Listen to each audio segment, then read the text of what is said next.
Welcome to Homegrown Gold. We're taking you out to real farms across New Zealand, following the everyday work of two farmers who know their land and livestock inside out. This series shines light on the backbone of productivity, homegrown feed. From pasture management to seasonal challenges, we're bringing you honest conversations straight from the paddock. Whether you're on the tools or supporting those who are, this is farming as it happens. You want me to ride this thing? That was genuinely hairy. Mate, don't do this because it's going to cost you thousands of dollars to do, right?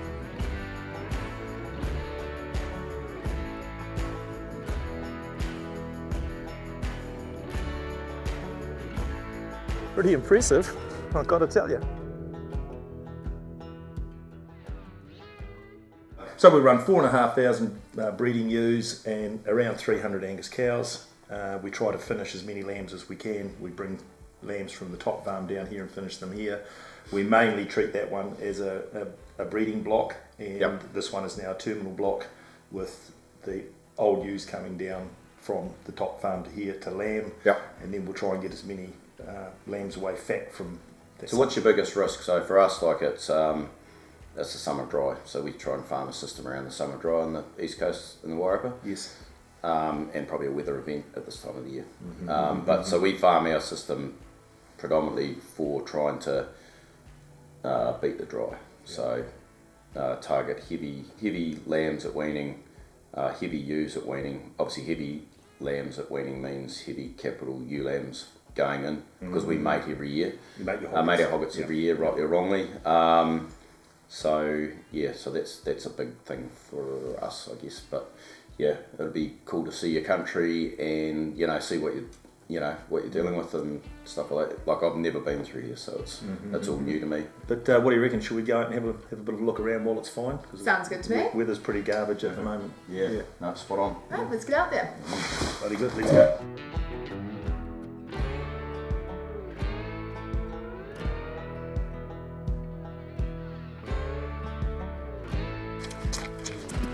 How are we getting around? Well, we're getting away the way we get around. I don't know what Soph's going to ride, but I know what you're going to ride, Frodo. You're riding the pain.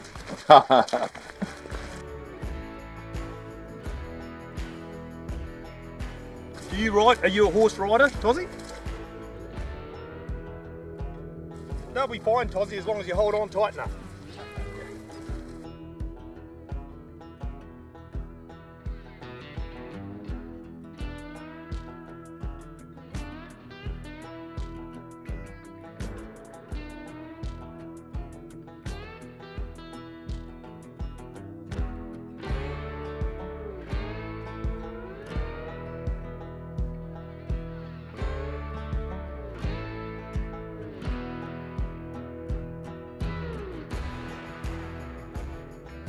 So are you lambing on this sort of country? Yes. So these are all old ewes around here. So the lighter ewes have gone onto the flats. Yes. And I've got them on here at about 6 or 7 to the hectare. I used to put them on at 10 or 12 on the flats, but now I try and have a much lower rate and really get them going nicely. What I've been doing is I've been putting in sort of a no-name semi-annual grass seed. Oh, okay, And it sort of runs out of a lot of gas in the summer. It just has no persistence whatsoever. So at my pinch times, I'm finding myself in real trouble because there's just nothing there. We've had a lot of trouble with Californian thistles. So I've declared war on those. This was chicory last year, and then I just drilled Hogan straight into it. Oh, okay. So which is their annual. Yes. So this year, that's going to get sprayed out in October, and it's going to be drilled on the 20th of October with kale. Okay, have you thought about sowing grass and clover with it? No. We might put some plantain in, but if we put plantain in, that limits our spraying options. Yes. So we'll probably just do, go straight kale.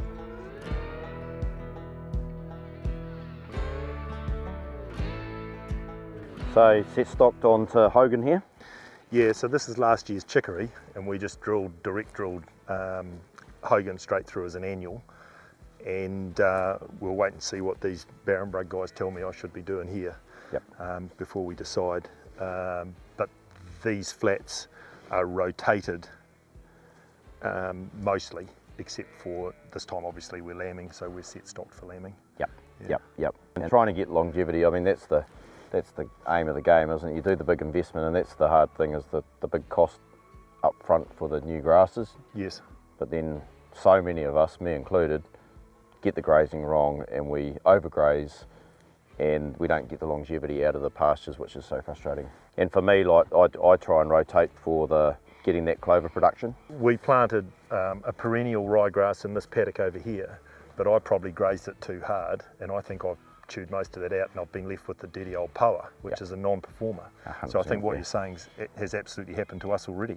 Yep. So I think we'll, as you say, if we're going to spend that money on the good gear, we want to look after it, don't we? I was talking to, might have been Bruce or from Barrenbrook, just about like I almost look at the first year for the new grass as like a ewe lamb, you know. So you get the establishment right, get it up and growing for that first year.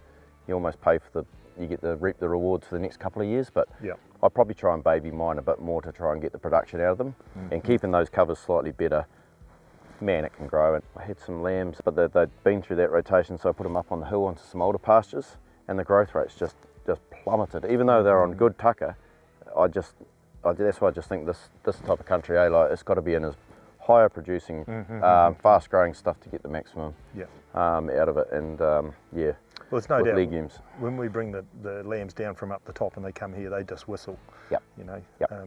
But you can see through here, there's this bloody stinking mayweed. Yep. You know, honestly, weed control is such a nightmare. The bane of my life too, that one. And I know we've been working really hard on cleaning up our Californian thistles. I think they're I think they're economically far more damaging than a lot of people realise.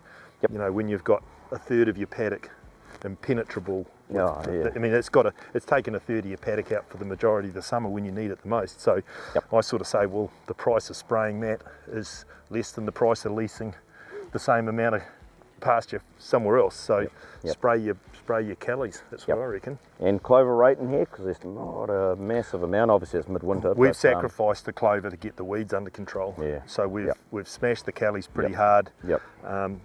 The stinking mayweed, it's just sort of spread, and we've hit that pretty hard. So obviously, these flats are really the engine room of the farm. But then, what do you think when you see these now? But this is just my view, but maybe compromising the longevity of the plant, you know, because it's been set stocked on.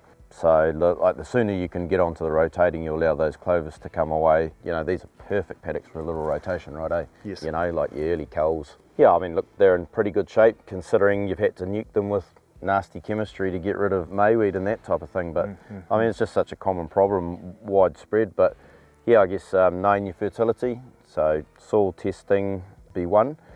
My one question for you around the cropping, you could grow a kale or a rape crop top or a brassica. Yes. What do you feed that to? From what I've read about it, you've got lots of options of what you feed it to. You can either feed it to skinny ewes, or you can finish lambs on it. Anything that needs a bit of a pick-me-up, or anything you want to finish, or if you just want to hold it through if you've got no feed elsewhere, I think it's a crop that gives you options, and I like options. Now that we can see that Tozzy can ride, we're taking up to the hill country where the horses are really needed. Let's see what he thinks of these hills compared to the ones out on his farm in Wairarapa.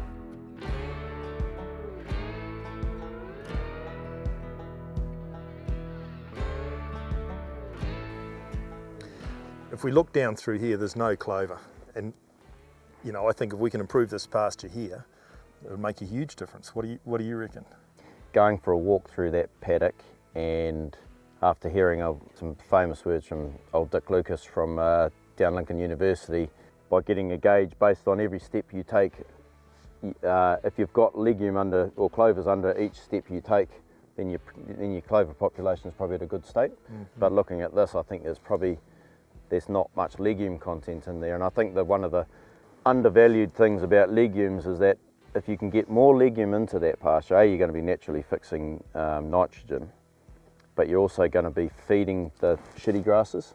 So the shitty grasses, you know, your native grasses, actually become a lot more palatable and the ME lifts up. So you know, they might go from 9 to suddenly 11, 12, 13 because of that natural fixation that it's getting. So you might actually find that maybe adding new grasses isn't the ticket. Maybe adding legumes to this stuff is the big gain here type of things. So there's tons of potential right there, eh? Potential everywhere. Oh, bloody good. Let's go, show you a bit more.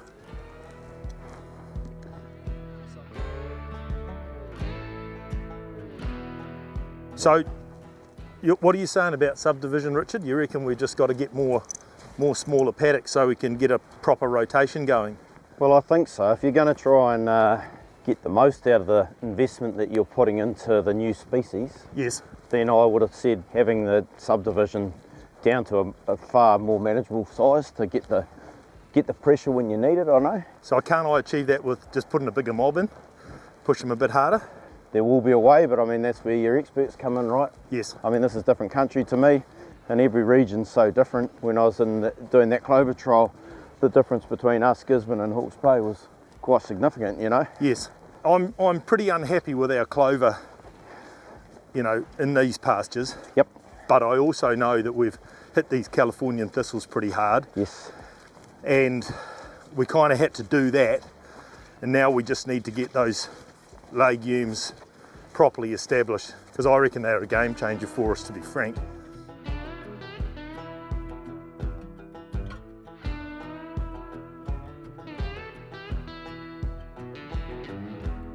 Well, there's a pretty good cross-section of the type of country we've got here. Obviously all been thrust up, but it's all just layered sandstone. Our weed control's pretty good here now. We've had a lot of gorse. Yes. And scrub's not too bad. We've been sort of keeping that well under control. Oh, it's good. And then the Californian thistles through here were really awful. So we've spent quite a bit of money getting those under control. So now's the time, you know, I've got the country clean now at the end of the winter. Yep. We should have good feed coming away in the spring. And like I say, if we could get some clover established here, yeah. Honestly, I know what you're saying, it'll transform it, but how do you get the bloody stuff established? That's what I can't get my head around. That's where I think we need some help. Yep. Yep.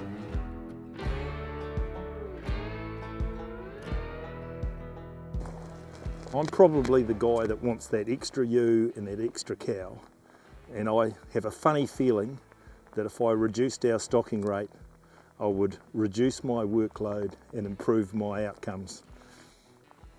You know, you hear people talking about it. You hear people say, I cut my number of stocks back and did way, way better. I could be that guy. You don't want to be that guy. Well, I want to be the guy that cuts his stock numbers back and does better. Oh, you are? Yeah. I don't want to be the guy that keeps squeezing every drop of bloody blood out of us. 100%. So, and you just compromise everything all the way along the line. so for a bit of background to us, we started with 3,500 ewes. Yes. And now we run 2.7. Right. And we're way more profitable. We're way more resilient, way more, you know, we've got way more trading. So I don't know, I haven't even asked what your trading stock are. I mean, you've obviously got your trade lambs, but I'm assuming you're about 80% capital stock. Yeah. So you got no levers to really pull. Right now we're 100% capital stock. Yeah. Why is it more profitable? Like, I mean, you've got less ewes, you've got less lambs, less money. I think it doesn't take too many sums to weigh up a 32 kilo weaning weight versus a 27, 28 kilo weaning weight. And it's that whole, like Ed Harrison from Baker Ag talked about it on the field data about the flywheel effect of, if you can wean heavy lambs, you're not only weaning heavy trade or fat lambs, you're weaning heavy ewe lambs going into a dry summer. For us, you guys now, you know, the thought of weaning a 27 kilo ewe lamb going into dry summer is a pretty scary place, whereas a 32 kilo average ewe lamb is quite a nice place. And heavy ewes, you know, you got those fat ewes out doing that work. I mean, I set stock them at 30 to the hectare on some paddocks with good shade and water, and they come in fat a month later. And then you're able to prioritise. So I guess I farm to the worst case scenario, I guess. Well, how do you control your grass though in the spring? I mean, your grass is about to take off. Yeah, you'll see. You'll have rank grass everywhere. We can go bloody dry early. You know, we can be docking it and it's going off type of thing. So, yeah, look, I'll buy in late winter, early spring to try and capture that growth. And sometimes I just concede to the fact that I'm going to be buying at the wrong time because it's taken off. But it's not every year it takes off. But I'd rather hold control and understand that I don't want to lose it, because then I do lose control. So Well, yeah. you lose control like that very quickly.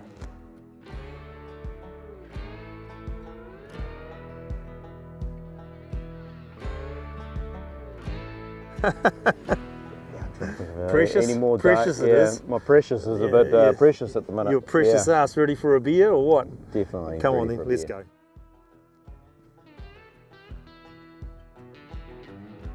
go. How's he go over this? We'll find out.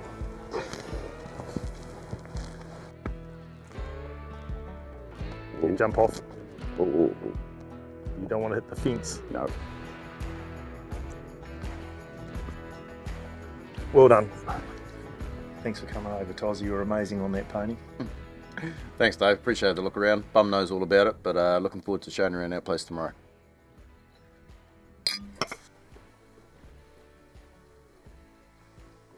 Well, it's great to be here in the mighty Wairarapa, Toz, and have a look at your property. I can see that you and the family put in a hell of a lot of hard work to get it up to this level. Yeah, thanks, Dave. It's been a labour of love, and the family of Bex and the 3 children have loved every opportunity we've had up here. It's a great spot, and yeah, we just love the place. Yeah, thank you so much for having us. So tell us a little bit about the farm. Yep. So we're 650 hectares, 622 effective. We have a 2,700 Romney Texel breeding flock and mate all replacements, and yeah, any replacements that aren't up to weight stored or killed, and trade lambs are in there accordingly. Have a 100 cow beef Angus herd, and 25 replacements that we carve down. So trading cattle will then work around that. We don't have a particular set trading policy, but it is just market and feed oriented. So yeah, it's a property that has similarities to yourself, but is quite different in many other ways too. So yeah, look, I'm looking forward to taking you out there. I've got a bit more horsepower for you than yesterday, and yeah, no, we should have a good look around. Well, I'm looking forward to it. Cool. Looking forward to seeing it. Righto, Robbo, chuck me on a horse. I've got a different type of horse for you today, mate. Oh, it's nothing quite like horsepower. Here you go, buddy. Is that it? That's it. Good day for it too. You want me to ride this thing? Yeah, mate. Yeah. I suppose beggars can't be choosers. Perfect.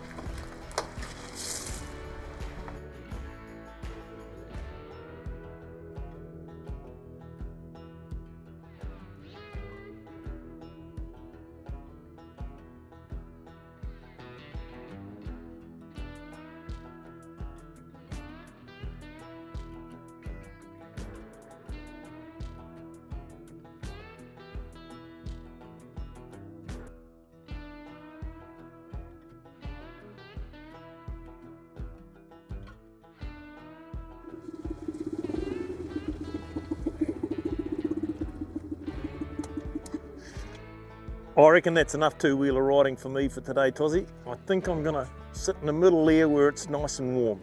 Fair enough, mate. Fair enough. You've done well. Jump on in. We'll go and have a look at these heifers. It is a very good pony though.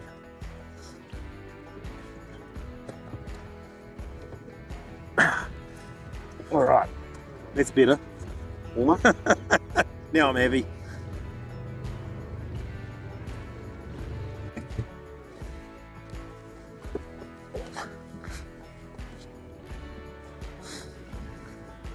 What's going on here, Toz?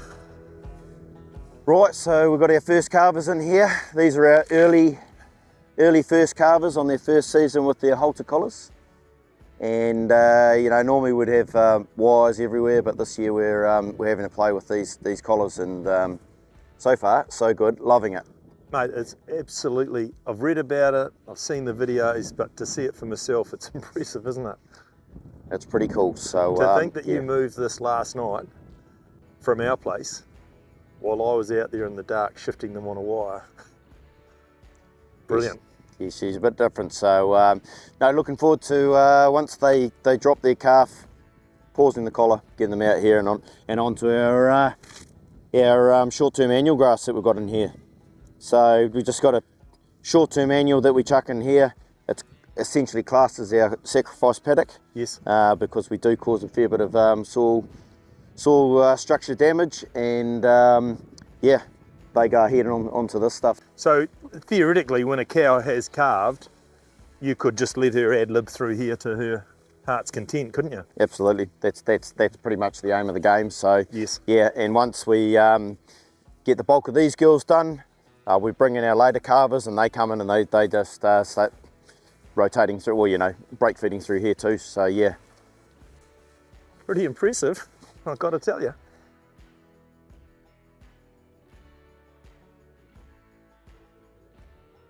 So what's going on here, Toz? so we're just looking at a traditional sort of northern facing early lambing country on our place. It's part of a trial that we're involved with a number of years ago, where we tried to get more of the legumes into our country, so that is early for our lambing ewes. This to me is the perfect outcome of what we're seeing here. That's a superb clover crop in there.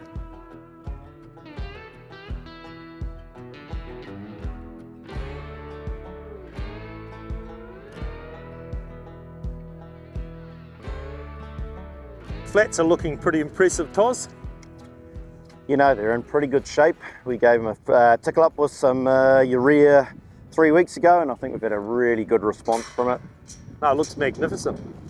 So what grass have you actually got planted in here? Is this an annual, or what's the story? No, so this has come out of a rape crop for the summer for the ewe lambs. Had a really good crop. It was looking really marginal over the summer, given it was so dry, but then we had a really late summer and late rain and some, which cranked into a really good crop. So we have sown in here forage. Forage is a Barrenbroke hybrid. We looked on the National Forage Index with my local rep and thought that was the standout to me, and so we've had a play with it, and I'm so stoked with it that I've done pretty much all our flats in this. Right. So what's the next role for these flats in this season? Yep, so at the moment we've currently got our in-lamb hoggets flicking through here, just trying to keep it at a reasonable length. We've got a few weaners that are cull weaners that are in here too. And the idea for us here is we have a creek that runs through the place, real lamb trap. So we don't lamb on it, it's exposed. So what we try and do is identify our cull ewes early, lamb them up in our hill country up in here, use the shelter from the south, and shed them as we can. We're really lucky with this place with the laneway system that we can just chuck a heading dog around them, pop them through the bottom gate into here, and the aim of the game is for big fat, kill 70-80% off mum and 30 kilo carcass weight ewes. Sounds too easy. And when I'm looking at this grass here, obviously brilliant establishment, great tillering, but I can't see any clover. Yep, I think it's a real, it's something we're still probably struggling with to get right. There's probably 6 kilos of clover in here, and we've got quite a bit of power in between the gaps you can see, and whether or not I'm just going in a bit too soon and nipping my grasses and affecting some of my clover. The other thing we're going to play with is trying to broadcast a bit into the gaps. So some down the spout maybe, or just broadcast on top the whole lot. No, it's tricky, isn't it, trying to get that clover established? So important too.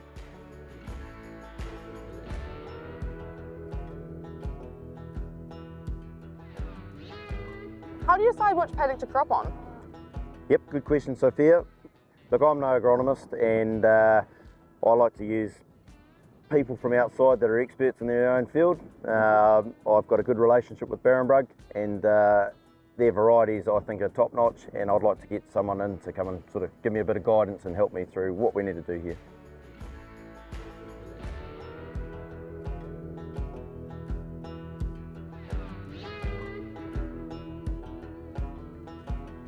This is an amazing spot on your farm, Toz. I think this is just a beautiful, beautiful spot, a lovely contour through here. Just had a bit of a look through the grass here, and there just doesn't seem to be the same clover content that you've got elsewhere. Yep, no, fair observation, mate. Like it is beautiful limestone country, but for whatever reason we just can't seem to get the clover up here, or it's just not there. So we want to have a bit of a play around and really try and get some high-powered legumes into here and really up that production off this country. Yeah, no, that sounds like a bloody good idea. We've got a paddock, not quite as easy contour as this, and I want to do exactly the same thing. So I'm thinking maybe we have a little wager about who can get the best clover going. You use your fancy pants drone and put it all in here, how you do, and I'll do it old school, and we'll see who gets the best one at the end of the year. What do you reckon? I like the sound of that, mate. Sounds good. Righto, Deal. you're on.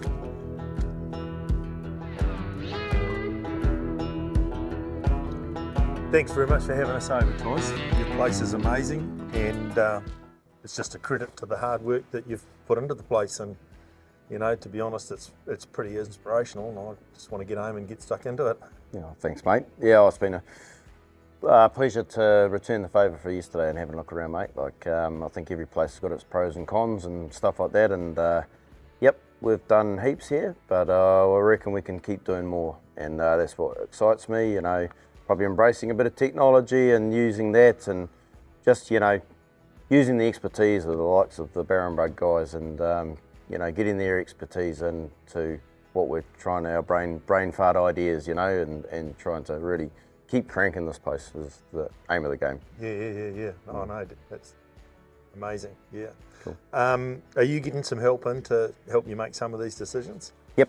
No, like I said to Sophia earlier, like I know where my strengths are, and you know, farming, you got to know so many other things, that this is one of the things that I will lean on my specialists and the team at Barrenbrook. You've got some, you know, great advice and recommendations that I just I find truly valuable. So I'll be certainly getting them in to help me out. Well, I might actually steal shamelessly from you and do exactly the same thing. And I know the local guy there is supposed to be pretty good, so I might get him in to give us a hand. And very, very keen to clean you up on that clover competition. So I guess we've got to find someone to be the judge of that at the end of the year as well. And I'm prepared to put up for my part of the wager that I will, if I lose, I'll put on the biggest feed of free-range hamburgers that you can possibly get, and you will not be disappointed. And what's in it for me when I win? It's a good question. I might have to come back to next episode to figure that one out. Well, I'll look forward to it, but it better be good, because I'm going to win.